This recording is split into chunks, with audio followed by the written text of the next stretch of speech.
दोस्तों, आप देख रहे हैं सिवनी लाइव। मैं सिवनी की बात, मैं संगम दुबे। और आज हमारे साथ है सलीम रहमान सर जी, बोल इंडिया न्यूज़ के चीफ एडिटर। और यह इनकी कहानी कुछ ऐसी है कि ये गोपालगंज से निकल के दुबई में अपना एक मुकाम हासिल कर चुके हैं। तो आज हम उनसे उनकी कहानी जानेंगे। तो स्वागत है सर, सलीम सर आपका थैंक बहुत यू सो बहुत। मच संगम जी, कैसे हैं आप? बहुत बढ़िया सर। ये गोपालगंज से दुबई का सफर, इस बीच बहुत सारे आपने मुकाम हासिल किए होंगे और बहुत सीढ़ियां चढ़ी होगी। तो आप ये बताइए कि आपके ये पत्रकारिता की सफर की शुरुआत कैसे हुई? सबसे पहले तो संगम जी आपका बहुत बहुत धन्यवाद, थैंक यू जी सो मच। संगम जी, जिस तरीके से आपने कहा कि गोपालगंज सिवनी से जर्नी पूछा आपने, जी तो जर्नी में तो हम आएंगे, but thank you so much and धन्यवाद सिवनी लाइफ का। और मेरे उधर जो मोहम्मद जकरिया है उनको जी बहुत बहुत कांग्रेचुलेशन, बधाई, बेस्ट ऑफ लक। ये सिवनी लाइफ जो नाम उन्होंने रखा, क्या होता है ना, हम किसी भी मुकाम पे पहुंच जाएं या किसी भी वर्ल्ड के कोई भी कोने पे पहुंच जाएं, तो हमको ज़मीन और अपना होम टाउन नहीं भूलना चाहिए। बिल्कुल।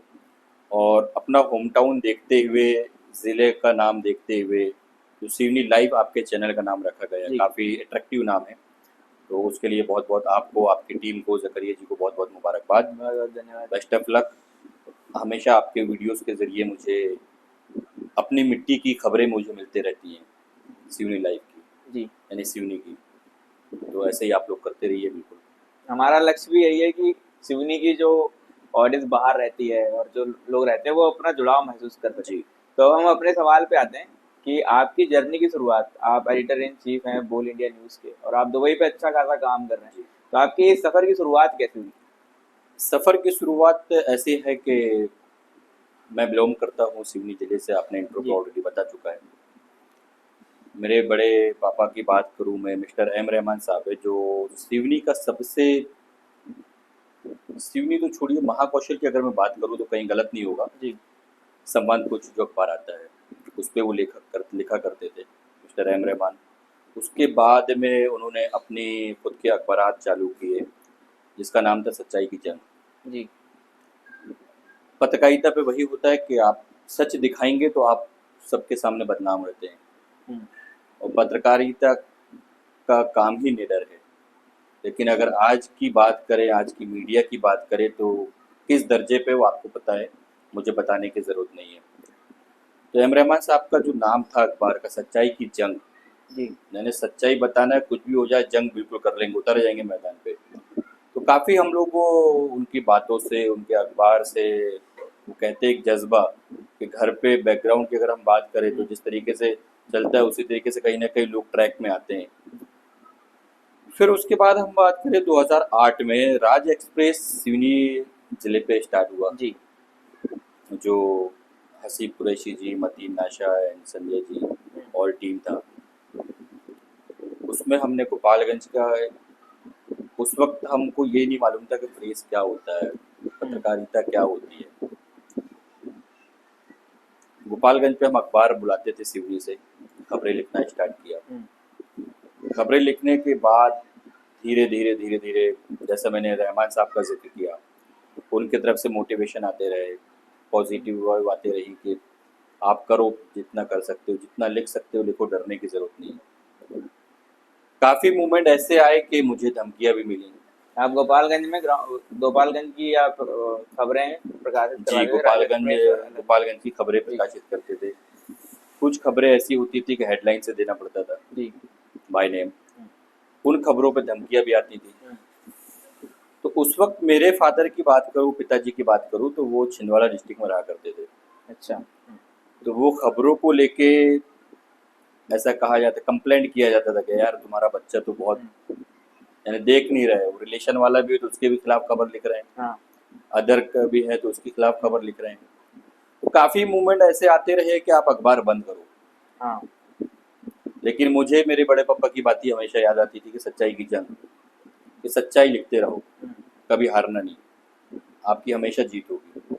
तो ये सारी पॉजिटिव बातें थी, एक दूसरे को पुश करना, काफ़ी अच्छी बात है। लेकिन दूसरे वे पे अगर हम बात करें, तो अगर कोई अगर आगे बढ़ रहा है तो उसकी टांग खींची जाती है। बिल्कुल। ये सिवनी ज़िले की नहीं, पूरे वर्ल्ड की यही कहानी है। हम्म, तो एनीवे, चलते रहा सफ़र, खबरें लिखते रहे। हम्म, और टीम इतनी अच्छी थी सिवनी की भी, कि जो खबर हम भेजते थे विदाउट एडिटिंग वो छाप देते थे। वो खबर लिखी जाती ये थी। उस समय काबिले तारीफ बात थी, अब जी। तो संभव अब नहीं तो हो बिल्कुल पाता। संभव नहीं है, अगर आप आम बोलेंगे तो इमली लिखा जाएगा, इमली बोलेंगे तो उल्लू लिखा जाएगा। हाँ। अब की कहानी ये है।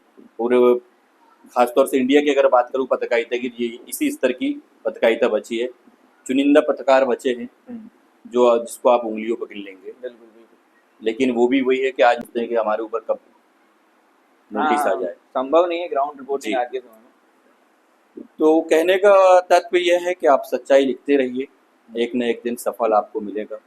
और कितनी भी कठिनाइयाँ आए, आप अपने हौसले को बरकरार रखिए, पीछे मुड़ के कभी मत देखिए। आपकी कोई ऐसी रिपोर्टिंग गोपालगंज के समय के दौरान आपने की हो जो आपको प्रदेश स्तर पे प्रसिद्धि दिलाई हो, या आपको आप उससे खुशी महसूस की हो कि ये मैंने सही मुद्दा उठाया और इससे कुछ आउटपुट निकला? देखिए, उस वक्त की अगर हम बात करें तो उस वक्त काफ़ी खबरें थी जो प्रदेश स्तर तक भी पहुंची, और ज़्यादातर पत्रकारिता पे जो कहा जाता है कि धमकी वाले स्तर की अगर मैं बात हाँ। करूं तो वो खबरें भी आई। एक खबर आई थी तो हमारे पास एक विज्ञप्ति आती है कि भाई आपको ये खबर छापना है। हाँ। गवर्नमेंट सेक्टर की विज्ञप्ति आप डिनाई नहीं कर सकते, प्रेस विज्ञप्ति जारी। राइट। मुझे अच्छे से याद है लखनवाड़ा पुलिस चौकी गोपालगंज की जो है, जो लखनवाड़ा के अंतर्गत आती है, गोपालगंज पुलिस चौकी की बात करूँ तो वहाँ पे 2 कांस्टेबल थे, जस्ट ज्वाइनिंग हुई थी। मुझे रात में 12 बजे बोला गया कि ठीक है आपको धोबी सर्रा जाना है। गौ तस्करी का मामला था वो। अच्छा। मैंने वो खबर काफ़ी विस्तार से लगाया था, इवन हाफ पेज मुझे जगह मिली गई हाँ। थी उस खबरों को लेके। वो खबर ऐसी हुई थी कि जिससे मुझे धमकियाँ भी आई, बहुत धमकी आई, गो तस्करों द्वारा कि प्रशासन पैसों द्वारा से खरीदने की भी कोशिश की गई, कि ये मुद्दा ना सारी उठाया जाए। चीज़ें। लेकिन ये हुआ कि खबर कंटिन्यू प्रकाशित होते रही, टीम का सहयोग रहा, खबर कंटिन्यू चलते रही। तो 2 अधिकारी सस्पेंड हुए थे 4 दिन पे। अच्छा। दूसरी खबर पे अगर मैं आऊँ तो गोपालगंज ग्राम पंचायत की बात मैं करता हूँ। एक मामला उछ रहा था गोपालगंज ग्राम पंचायत में। जैसा अभी तो ऐसा है कि इतनी सारी योजनाएं आ गई हैं कि कांग्रेस सरकार कहती है कि योजना हमारे वक्त की है, मोदी हाँ। सरकार बोलती है कि योजना हमारे वक्त की है। नाम चेंज कर देते हैं, जी। योजना वही रहती है। तो उस वक्त एक आया था कि भाई आपके पंचायत स्तर पे जितने गरीब लोग हैं उनको गवर्नमेंट से, प्रदेश स्तर से ये योजनाएं हैं। तो गोपालगंज पे एक सचिव थे, मौदा थी, जिन्होंने उसका नाम दिया मैं गरीब हूँ। अच्छा। मैं गरीब हूँ। तो कहीं ना कहीं स्वाभाविक बात है कि आपको एक योजना जो आ रही है गरीबों के लिए आ रही है, ठीक है, वो आपको पता है कि गरीबों के लिए आ रही है, लेकिन आप उसको उसके कैटेगराइज नहीं कर सकते, ये बिल्कुल संवेदनशीलता है ये तो। ठीक है, आप ठीक है फॉर्म फिलअप कर रहे हैं, आप उसमें मेंशन कर सकते हैं। हाँ। लेकिन आप उसके चौखट पे लिख के, घर के दरवाजे पे लिख के अगर कोई व्यक्ति निकल रहा है तो डायरेक्ट अट्रैक्शन जा रहा है मैं गरीब हूँ। इसका मतलब क्या है, आप इनडायरेक्टली गरीब की और मजाक उड़ा रहे हैं कि मैं गरीब हूँ। तो वो मामला था, उसको भी हमने काफ़ी हाईलाइट किए थे, इवन नेशनल टेलीविज़न भी सारे पहुंचे हुए थे। अच्छा। उस खबर के बाद से हाँ, आपने वो मुद्दा उठाया जी और फिर वो जी प्रदेश स्तर पे पहुंची वो खबर। तो खबरें काफ़ी हैं, बहुत सी हैं। और पत्रकारिता में तो आपको पता है कि जब तक पत्रकारिता का वो ऑफिस नहीं जहाँ पत्थर ना पड़े, सही बात या जहाँ नोटिस ना आए। आपके सफर की बात हम कर रहे हैं, तो आप गोपालगंज से दुबई के बीच पे, आप ये पता चला, मतलब हमने आपके दोस्तों से बात करी तो आप नागपुर में भी आपने काम किया कुछ, फिर नागपुर से आप दुबई गए, फिर नागपुर में आप क्या कर रहे थे उस वक्त? देखिए, यहाँ एक्चुअल पे गोपालगंज पे ही अभी हमें जी। गोपालगंज पे इसके साथ साथ मेरा वर्क हुआ करता था मोबाइल रिपेयरिंग का। अच्छा। मोबाइल रिपेयरिंग करते थे, खाली वक्त में पत्रकारिता करते थे। जैसे 3-4 कहावत है कि अगर कोई मुंबई पहुंच रहा है, माया नगरी पहुंच रहा है, तो उसको एक कीड़ा होता है फिल्मी दुनिया का, है ना। तो मुंबई का एक फिल्मी दुनिया का कीड़ा होता है। पॉलिटिक्स में अगर कोई कदम रखता है तो उसको पॉलिटिक्स का कीड़ा होता है, और अगर पत्रकारिता में किसी ने कदम रख लिया तो उसको पत्रकारिता का कीड़ा होता है। सही बात। वो ताउम्र अपने अंदर से पत्रकारिता नहीं निकाल पाता जी, भले दूसरे काम। हाँ बिल्कुल।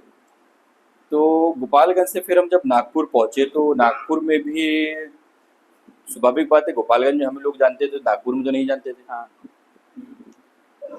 एक मोमेंट ऐसा आया कि 2013 लास्ट में हम्म, अखिल भारतीय पत्रकार संघ, उससे हम जुड़े।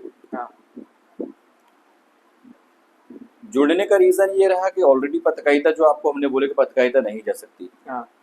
सिवनी के कुछ पुराने साथी थे जिन्होंने बोला कि आप नागपुर भी स्टार्ट करिए, नागपुर स्टार्ट किए।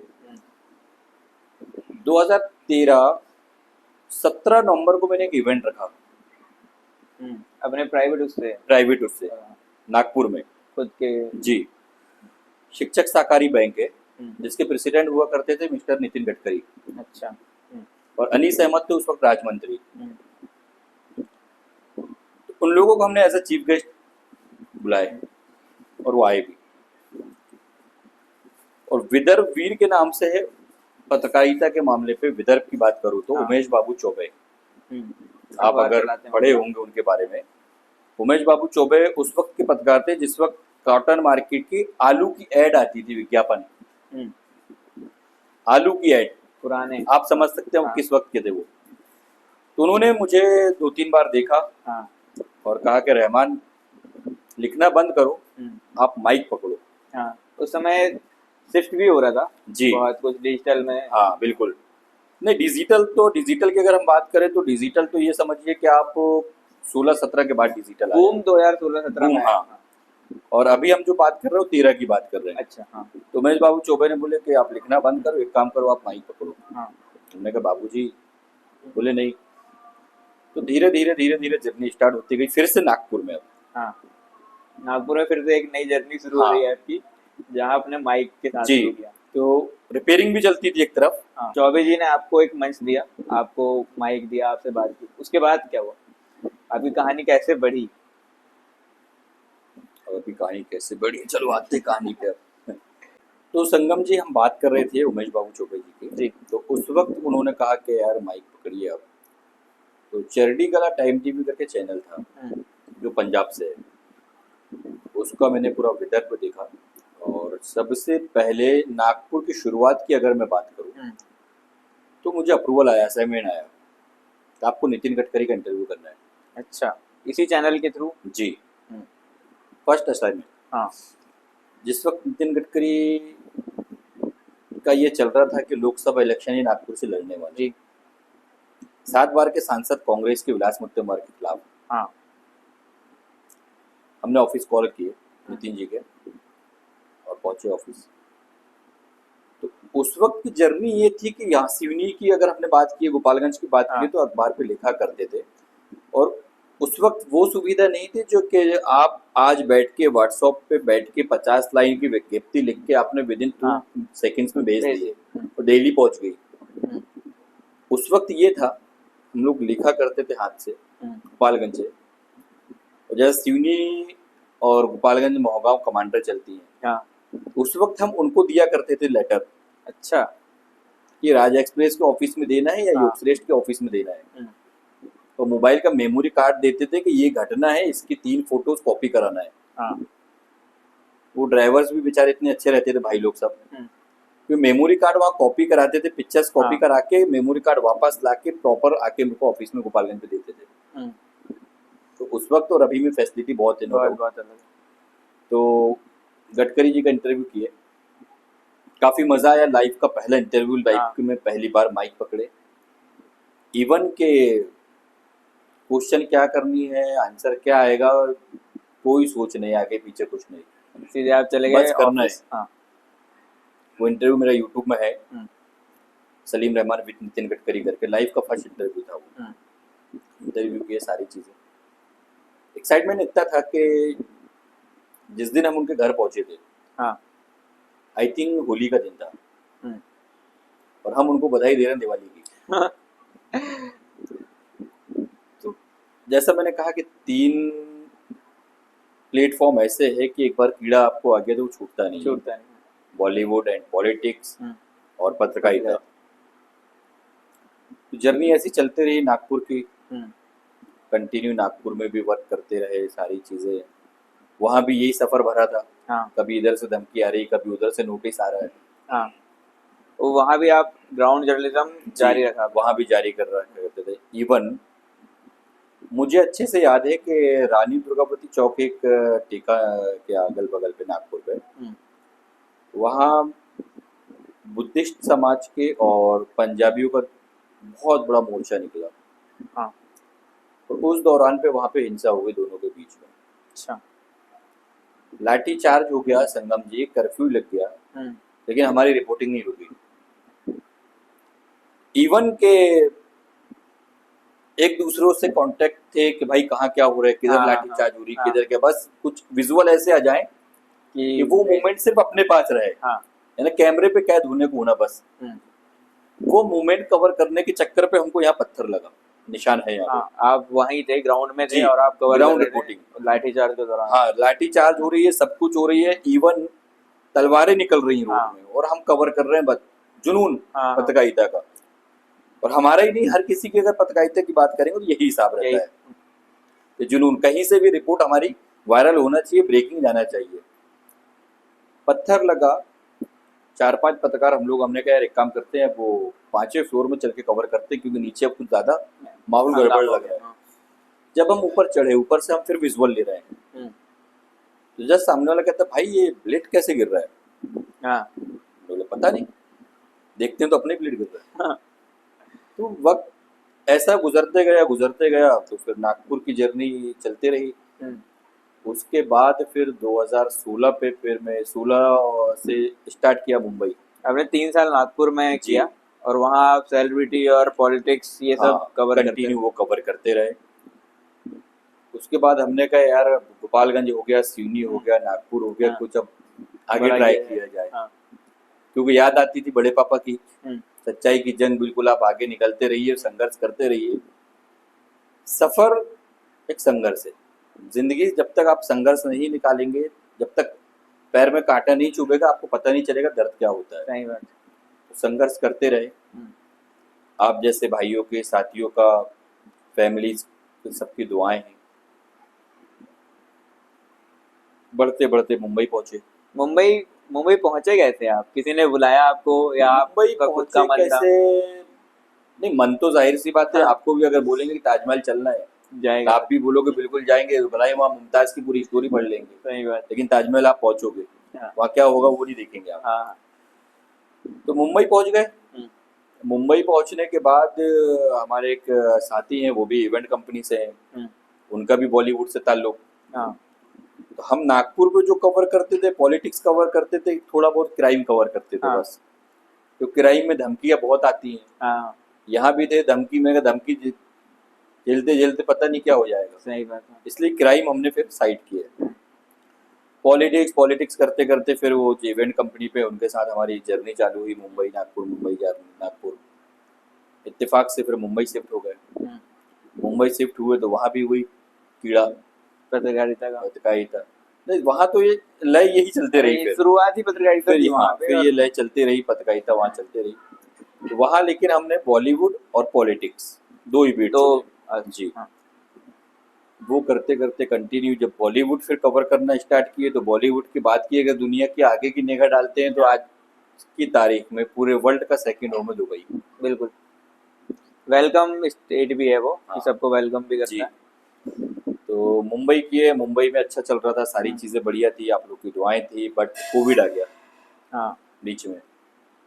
और कोविड हमारे ही बीच में नहीं, पूरे वर्ल्ड में हर इंसान के बीच में कोविड आया। और कोविड से हर एक इंसान बैक हुआ, बिल्कुल बहुत बैक हुआ। और उस वक्त भी अगर पत्रकारिता की बात करूँ मैं, कोविड के वक्त की, तो जैसा अभी हमने शुरू पे कहा कि आम को इमली और इमली को आम कहो, उस वक्त भी वही पत्रकारिता होती थी। उस वक्त तो बहुत हो रही थी, बहुत सारी चीजें छुपाई जा रही थी। इवन उस वक्त भी हमने काफी विदर्भ और सिवनी डिस्ट्रिक्ट एमपी पट्टे की बात करें तो काफी लोगों को हमने बॉर्डर्स क्रॉस कराए, लोगों को काफी दिक्कतें आती थी। इवन एक वीडियो मेरे पास आज भी मोबाइल पे आपको मैं शो कराऊंगा। 95 साल की सीनियर बुढ़ी बोला जाएगा उनको, नागपुर से पैदल वो बंदी 95, वो वीडियो मैं आपको दिखाऊंगा, आपके आंसू आएंगे। वो मैंने कवर किया है। खवासा बॉर्डर में पहुंचा हूँ तब वो बंदी मुझे मिली, सारे यात्री पैदल चलते थे। हाँ, उस समय बहुत दूर से पैदल। औरंगाबाद की ट्रेन की घटना की याद करें तो 22 की 22 ट्रेन चढ़ गई। तो वो जर्नी मूवमेंट एक अलग रहा। तो बताने का मकसद ये है संगम जी के वो अपनी बूढ़ी माँ को, माँ भी नहीं बोला जाएगा, पोता, हाँ, अपनी दादी को पीठ में रख के नागपुर से खवासे पे वो हमको टकराता है। बॉर्डर उन लोगों को क्रॉस नहीं किया जा रहा था, नहीं कर रहे थे। आप नेगेटिव रिपोर्ट लाओ, ये लाओ, वो लाओ, सब लाओ। हाँ। सारी चीजें, वो मूवमेंट भी बहुत एक अलग रहा। तो फिर मुंबई कोविड आया तो फिर हम नागपुर आ गए। कोविड के बाद में अब फिर से करना है स्टार्ट, तो सब बैक हो गए। हाँ। अपन नहीं, सभी बैक हुए। फिर से शुरुआत 4-5 महीने फिर से चलते रहा। उसके बाद 23 गुजरा, 24 23 से गुजरते गुजरते इसके लास्ट में फिर हमने दुबई प्लान किया। अच्छा। अब दुबई प्लान करने का भी रीज़न ये रहा कि हमारे एक मित्र हैं, वो उनका सिक्योरिटी कंपनी है। उस कंपनी को लॉन्चिंग के लिए हम लोग गए दुबई। कंपनी लॉन्च की, सारी चीज़ें हुई, बट कोई भी शुरुआत, कोई भी काम करने के लिए आपको वक्त लगता है। बिल्कुल। और वो एक अलग मोमेंट रहा। और शहरी अलग है वो, देश में शहरी अलग है वो, यानी पूरा वर्ल्ड को वेलकम कर रहा है दुबई। हाँ। और सेकंड होम अगर माना जाए तो वो भी दुबई माना जा रहा है हर किसी को, क्योंकि सेफ जोन है। हाँ, बिल्कुल। आज अगर हम हमारे यहाँ के हालात की बात करें, ऐसा नहीं कि हमारे यहाँ के हालात अच्छे नहीं, अच्छे हैं, लेकिन इकोनॉमी की बात करें तो कहीं ना कहीं धीरे धीरे हमारा स्तर गिरता जा रहा है। 2015 या 12 की बात करूं मैं तो 13 रुपये 14 रुपये होता था, आज 24 रुपये पे पहुंच गया है। इकोनॉमी आज हमारी कहाँ जा रही है। बस यही जर्नी है सारी। तो दुबई में आप बोल इंडिया न्यूज़ चला रहे हैं राइट नाउ। दुबई पे मेरा वर्क यही है जो जिससे आपने इंट्रो दिया, बोल इंडिया न्यूज़ जी। और आपको मैं ये बताते चलूँ क्योंकि आप जर्नी की बात कर रहे हैं। जैसा अभी मैंने शुरू पे कहा सिवी लाइफ के बारे पे, मोहम्मद ज़करिया के बारे पे, बोल इंडिया न्यूज़ के बारे में भी अगर मैं बात करूं तो हम लोग जस्ट बॉलीवुड से, फिल्म सिटी से एक न्यूज़ कवर करके निकले। हाँ। और जैसा मैंने शुरू में कहा, बीच में कहा कि भाई वो ऑफिस, पत्रकारिता का वो ऑफिस नहीं जहाँ पत्थर ना पड़े। हाँ। या जहाँ नोटिस ना आए। तो उस बीच में मुझे बॉलीवुड के 1-2 नोटिस भी आए। अच्छा। तो जिस चैनल के लिए मैं वर्क करता था, लिखा करता था, उस वक्त उन्होंने कहा भाई थोड़ा संभल के, नोटिस काफ़ी आ रहा है, फिल्टर लगाओ। लेकिन फिल्टर की आदत थी नहीं। तो फिर ज़करिया को कॉल किया। हमने कहा यार ऐसा ऐसा मोमेंट है, क्या किया जाए। बोले एक काम करो, आप अपने ही स्टार्ट कर लो। मैंने कहा अपना स्टार्ट क्या कर लो, बोलना आसान है, करना कठिन है। स्वाभाविक बात है, अगर आप एक कोई चैनल खोलते हैं या डालते हैं तो आपको परोसने के लिए, आपको दर्शक को दिखाने के लिए मटेरियल होना। बिल्कुल। बोले यार आप बॉलीवुड कवर कर रहे हो, एक काम करो बोल इंडिया नाम रख दो। तो हमने कहा ठीक है। काफ़ी सोचे समझे, तकरीबन वो रात का वक्त हो रहा था, मुझे अच्छे से याद है 2-2:30 बज रहा था उसको, क्योंकि मुंबई की लाइफ पूरी रात की है, या दुबई की बात करो वो भी रात की है। 2-2:30 बजे बात हमारी चल रही है, बस ऐसे ही। उसी बीच में लैपटॉप खोल के बोल इंडिया नाम रख दिए। लेकिन अब बोल इंडिया नाम रख दिए, ज़करिया साहब ने कहा था बॉलीवुड इंडिया नाम हो जाएगा। लेकिन वो जो पत्रकारिता वाला कीड़ा था वो जा नहीं रहा था। तो उसको फिर हमने आगे मेंशन की न्यूज़ तो वो फिर पॉलिटिकल और सब सारी ताकि सारी बीट आ जाए। हो जाए। हाँ जी। तो बोल इंडिया आपका दुबई में चल रहा है। अभी आप क्या क्या कवर करते हैं दुबई में? दुबई में मैं ऑल बीट कवर करता हूँ। ऑल बीट से इन द सेंस पॉलिटिक्स तो वहाँ है नहीं है, ठीक है, तो पॉलिटिक्स थोड़ा मिस करता हूँ। बट जब पॉलिटिक्स की बात आती है तो इलेक्शन मोमेंट पे मैं इंडिया जाता हूँ। अच्छा। तो ताकि वो बरकरार रहे इलेक्शन मोमेंट। और वहाँ पे बस ग्लैमर और स्पोर्ट्स फिलहाल पे मैं 2 बीट कंटिन्यू कवर करता हूँ। हमने आपके बहुत वीडियो देखे हैं सेलिब्रिटीज़ के साथ और क्रिकेटर्स के साथ। तो कई क्रिकेटर्स का व्यवहार हम इंस्टाग्राम में और उसमें पढ़ते रहते हैं, किसी की आलोचना हो रही है, किसी की तारीफ हो रही है, तो आप उनको एज अ पर्सन कैसे मानते हो? क्या सब अलग अलग होते हैं या सब एक से होते हैं, या किस तरह से वो रिएक्ट करते हैं मीडिया के सामने? देखिए संगम जी, काफ़ी अच्छा क्वेश्चन है ये। मैं इसको बॉलीवुड से कनेक्ट करूंगा, आपका सवाल जो था, और सवाल भी वही है। अगर हम कोई मूवी देखते हैं या कोई सीरियल देखते हैं तो एक्टर को जिस तरीके से हम पर्दे पे देखते हैं वो काफ़ी अलग होता है। वो ऑफ स्क्रीन काफी अलग होता है। लेकिन जब उसको ऑफ कैमरे पे आप जब रूबरू बैठे हो तो मूवमेंट ही अलग होता है। हाँ आप बोलोगे यार ये तो स्क्रीन पे बिल्कुल डैशिंग पर्सन है, ये हाँ वो है, बिल्कुल हटके, लेकिन जब आप सामने देखोगे तो बिल्कुल हम्बल है। अच्छा, आपने कई कई लोगों को हम्बल भी पाया है और जी। कुछ को रूड भी पाया होगा। रूट वही दिखाते हैं जो सोने की चम्मच में पैदा होते हैं। अच्छा। लेकिन अगर जमीनी स्तर की मैं बात करूं, जस्ट लाइक अगर मैं बात करूं नवाजुद्दीन सिद्दीकी हाँ या दूसरे और भी एक्टर हाँ, जो जिन्होंने जो संघर्ष जमीन करके स्तर से जुड़े हैं वो कभी अपने आप को रूडली नहीं दिखाएंगे। मैंने आपको वही बात बोला कि पर्दे पे अगर देखो काफी डिफरेंट होता है, लेकिन सामने जब पाओ तो बहुत हम्बल। ऐसा नहीं कि रूडली नहीं होते, लेकिन कहीं ना कहीं उनको एहसास होता है बाद में हाँ कि एक पत्रकार अगर उनसे सवाल कर रहा है, एक्चुअल पत्रकार हाँ अगर उनसे सवाल कर रहा है तो स्वाभाविक बात है वो कहीं ना कहीं वो क्वेश्चन आंसर आएंगे बीच में, तो काफी डिफरेंट होता है। और बस वही है कि आप संघर्ष करते रहिए, अभी एक कोशिश बार करने वालों की कभी हार नहीं होती। सही बात ये मेरी हमेशा एक लाइन होती है। और आपका मुकाम वही है कि आपकी ये कहावत भी सही साबित हो रही है कि कोशिश करने वाली भी कभी हार नहीं होती, क्योंकि आप गोपालगंज से नहीं बस वो तो दुबई में हो। मेहनत है, आप जैसे भाइयों की दुआएं। तो ये एज अब मैं थोड़ा हम यूथ को भी बात करते जी हैं, यूथ के बारे में भी, कि आपने जो करियर चुना पत्रकारिता, जी अभी फील्ड में देखें, इस फील्ड में तो बहुत जॉब जा रही है, लोगों को अपना ऑप्शन नहीं मिल रहा और कई लोग पत्रकारिता में आना चाहते हैं जिनके अंदर है कि पत्रकारिता करें। तो आप यूथ को क्या सलाह देना चाहोगे कि इस फील्ड में क्या करियर ऑप्शन है या इसे कहीं छोड़ दें देखिए या यूथ बैकअप ऑप्शन को रखें? ऑप्शन यही है, सलाह ये रहेगी कि खास तौर से अगर हम आज की बात करें तो वो दौर गया जब आपके दादा या परदादा या पूरा फैमिली पीढ़ी की अगर हम बात करें हाँ तो एक बहुत अच्छा मुकाम है और आप घर पे हो, बैठे हो, सारी चीजें आपके सामने परोसी जा रही हैं, और उस बीच में अगर आप एज अ साइड वर्क काम कर रहे हो तो ठीक है, बट वो वक्त अभी नहीं है। अभी ऐसा है आपको करना है, आपको खाना है, आपको ही कमाना है। तो उसके लिए पत्रकारिता से आपका घर नहीं चलेगा। एक बात ये भी मैं आपको बता दूं, एज अ करियर पत्रकारिता से आपका घर नहीं चलेगा, उससे करियर भी नहीं। यहाँ इतना है, जैसा मैंने बीच में कहा, फिर से बार बार मैं वही बात दोहरा रहा हूँ, कीड़े जो होते हैं ना, हाँ 3 जो ट्रैक आपको मैंने बताया, हाँ अगर वो कीड़ा आपके अंदर, तो कीड़ा छूटेगा नहीं। हाँ आप फिर वो छोटे स्तर के हो या बड़े स्तर के हो, लेकिन इसको आपको कहीं ना कहीं साइड में ही रखना पड़ेगा। आप फुल टाइम बनाओगे तो आपके लिए जी संघर्ष वाला। फुल टाइम बनाएंगे तो फिर वही है कि आपको 50-60 सिस्टम लेके बैठना पड़ेगा, सारी चीजें। और जिस तरीके से आज जो डिजिटल मीडिया चल रहा है, डिजिटल मीडिया के हिसाब से आपको कंटेंट ढूंढना है। अब कंटेंट आप जब ढूंढेंगे तो कंटेंट पे और भी चीजें आप सोचेंगे कि भाई इसमें कंटेंट में कुछ मिर्ची लगाऊं, मैं मसाले लगाऊं। बिना मिर्ची मसाले के कोई कंटेंट भी नहीं चलता। कंटेंट वायरल नहीं अब होता। जब आपके कंटेंट चलेगा, जब वायरल होगा, तभी आपको सोशल मीडिया से पैसे आएगा, ना कि कमर्शियल आपको सामने से आ रहा है। कमर्शियल नहीं आ रहा है आपको, आपका करियर नहीं है। अगर आप सोचेंगे कमर्शियल जाऊं, मैं किसी के पास कोई शॉप में या शोरूम पे जाऊं, तो वहां से आपको उतना पैसा इनकम नहीं मिलेगा जिससे आपका सेटअप चल जाए।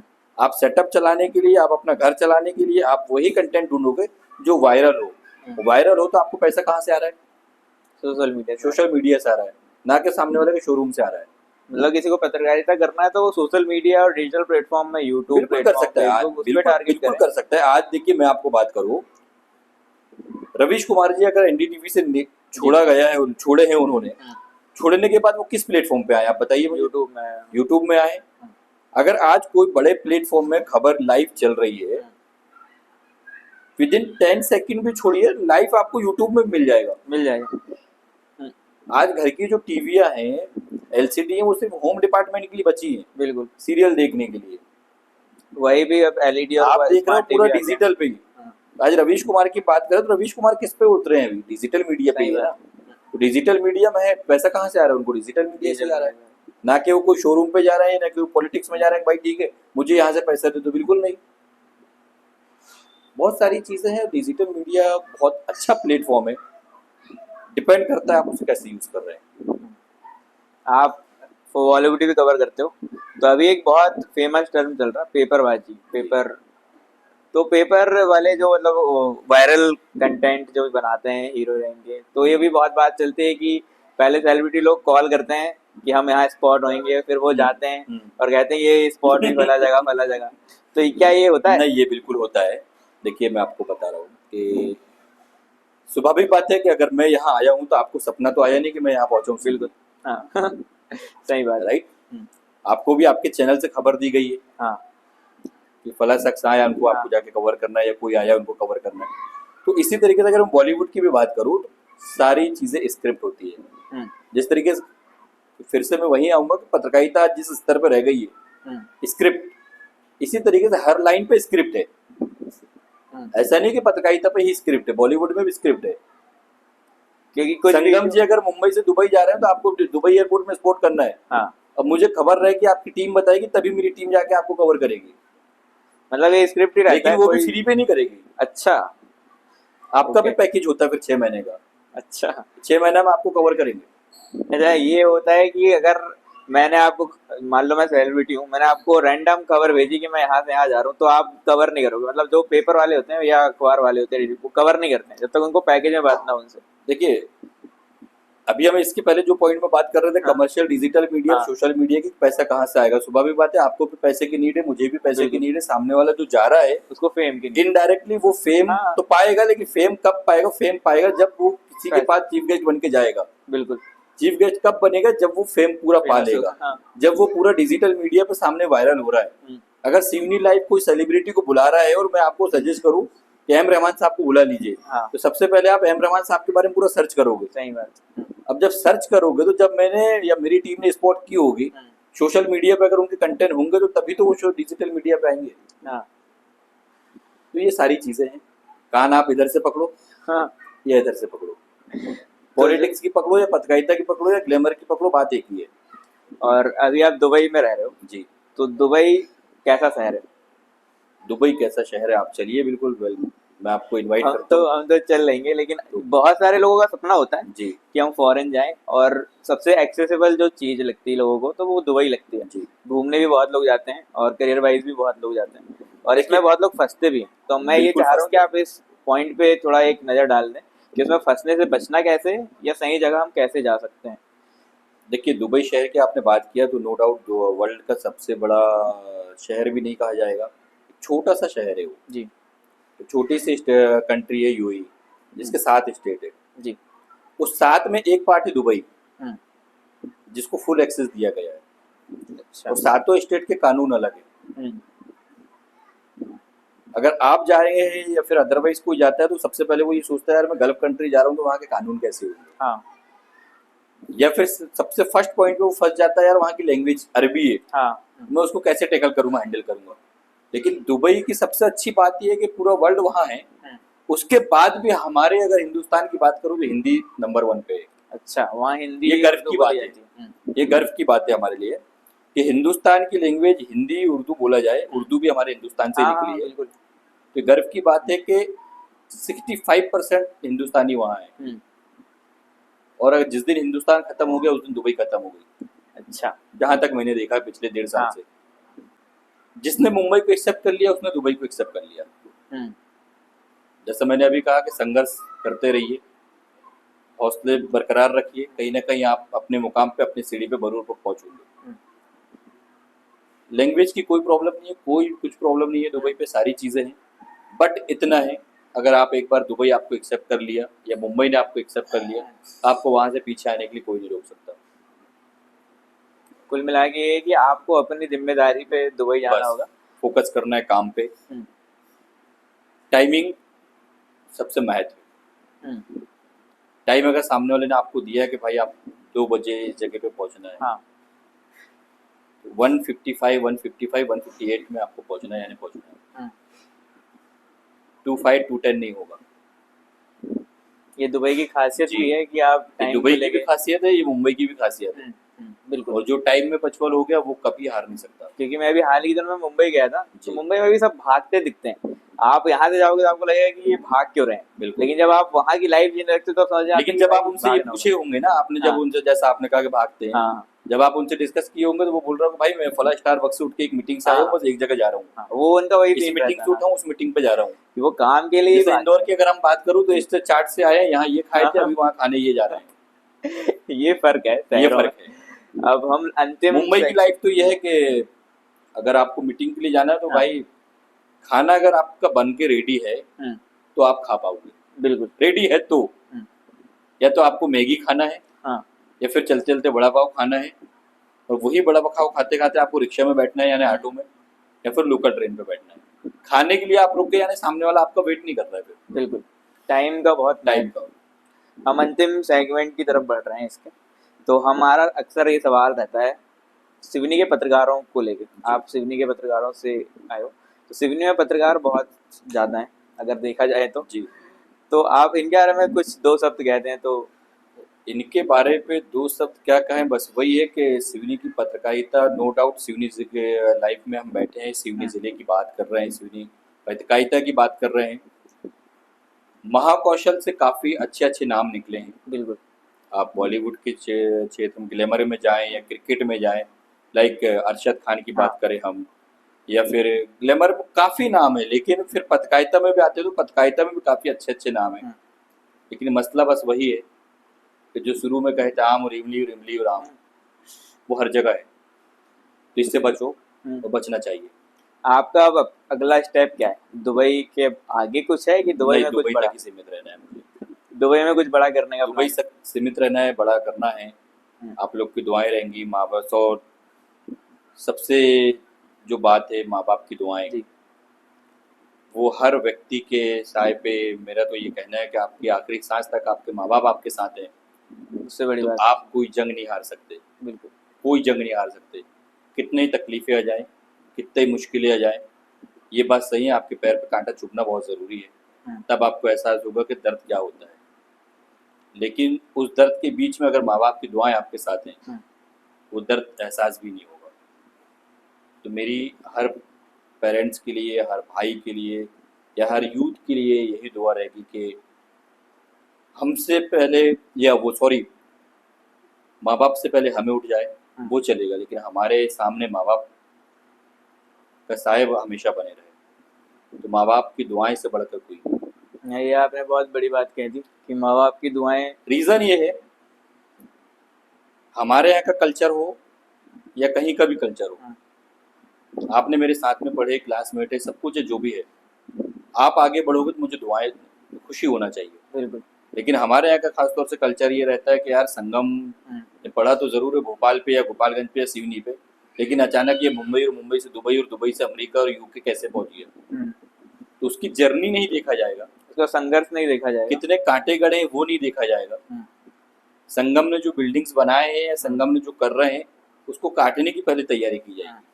अगर मैं गलत हूँ तो बोलिए। सही बात। लेकिन वही माँ बाप की दुआएं अगर आपके साथ में है तो फिर वो, माँ बाप तो निस्वार्थ वाले ही होते हैं। बिल्कुल। कि अब तो जाते जाते हम बस हमारे सिवनी लाइफ के बारे में आप दो लाइन बोल दीजिए। सिविल लाइफ के बारे में शुरू में मैंने बोल दिया, थोड़ा बहुत और तारीफ करना है तो उसके कमर्शियल पे करूंगा, रिचार्ज होगा फिर। वो हम नहीं दे पाएंगे क्योंकि हम भी सच्चाई के साथ वाली पत्रकारिता करते हैं, हम कोई फिल्टर नहीं लगाते जी, तो बहुत बहुत नहीं काफी देखा है फिल्टर से आप बात कर रहे हैं, तो काफी जी। आपके पॉडकास्ट जो आपने स्टार्ट किया है जी, मेरी एज अ जकरिया के लिए ब्रदर होने के नाते यही विशेष रहेंगी, दुआएं रहेंगी कि हमेशा आप लोग आगे बढ़ते रहिए, ऐसे ही अपने जो स्टेप है, जो खबरें की दुनिया है आपकी, वो चलाते रहिए, सक्सेस आपके पीछे आना जाएगी इंशाल्लाह। बहुत बहुत धन्यवाद sir, thank you so much. बहुत अच्छा लगा आपसे बात करके।